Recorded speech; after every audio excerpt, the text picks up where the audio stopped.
All right, Maria, well, stocks are seeing some gains today on the heels of better-than-expected jobless claims numbers that Steve Leisman told us about earlier. Although we are off session highs, the markets are still in positive territory. Is there any strengthening in the U.S. economy that's going to affect the U.S. stock market? One of our next guests expects to see total returns of 8 to 10% for the S&P 500 next year. Which one of you said that? I'll find out in just a second. Let me introduce you our guest here. Joining us today, Mark Lamkin, CEO of Lamkin Wealth Management, along with Tom Lydon. He's from Global Trends Investments and ETFtrends.com. Who's the big bull here? I'm the big bull right now. Yeah. I think so. Yes, sir. Well, what will propel that? I mean, we've been so focused on Europe that we aren't even focusing on our own economic data these days, right? I agree, Bill, but we're to the tipping point in Europe. It's going to get cleaned up. There's just trying to be some forced austerity.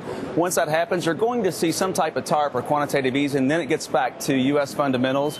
And based on valuations and record earnings in S&P 500, we will get back to those types of fundamentals, and we're going to get 8 to 10% next year if we get Europe kind of a quarantine package. I feel like I'm doing talking numbers again because I got fundamentals versus technicals, because so many averages and investments are falling below that key 200-day moving average right now, Tom. It's true. And yesterday when we lost gold and we lost oil, that list of safe havens just got that much shorter.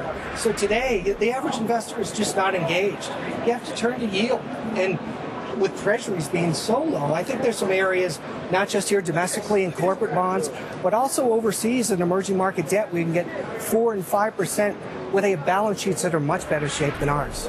You know, sentiment is not great, obviously, right now. Right. That could work to your advantage as a contrary indicator, but it could also just be a current reflection of what's going on here. Is there something that could change your mind about our market right now? You know, I think consumer sentiment, the daily tracking with Rasmussen continues to get better. The job picture's getting better. We're starting to get momentum. Just any positive news out of Europe. I'm 50% cash right now. I'll start putting that money back to work. And let's face it, my favorite sector's been beat to heck this week with technology.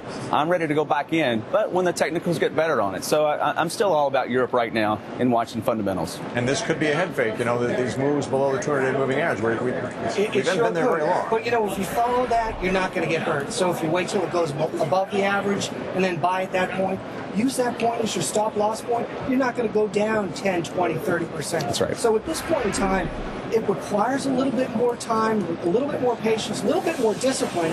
But the big thing right now, it's all about risk and not getting hurt. Were you disappointed the Fed didn't do anything when it met on Tuesday? I'm not. I think the Fed got it exactly right. They've got to communicate right now. They can't use all the arrows in their quiver, and they want to make sure that Washington starts doing something. At a 9% approval rating, they have to do something different. And if they don't, then and only then you'll see the Fed act. So I think the Fed got it right this time.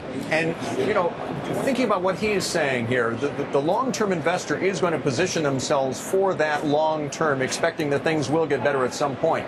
You could miss a move if you start worrying about these short-term indicators right now. You sure could. And if you're going purely on sentiment, you'll definitely miss the move.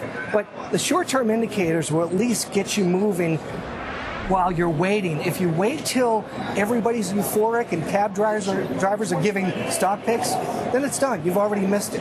So moving averages really do work from a technical standpoint, because the thing is, this thing could go lower a lot sooner before it can go up. So one more time on what you would be investing in right now. You're sticking with some of the higher yielding. Yeah, I think on the fixed income side, that's where people have their powder dry. You don't have to stay with treasuries. Corporates are in real good shape, a lot of cash on the balance sheets, and foreign sovereign debt paying great yields right now. What are you buying, Mark? I'm still buying U.S. technologies, and I'm also liking high-yield munis right now. I think the lower-grade munis are going to give you great value. 2012, the risky bonds may be the safest bonds, and that's how we're playing it. Very good. Good conversation, gentlemen. Good to see you both. Thank you for joining us today, Mark Lamkin and Tom Lydon. And Tom, I'll see you later on the countdown coming up, which is in about 23 minutes here with the Dow.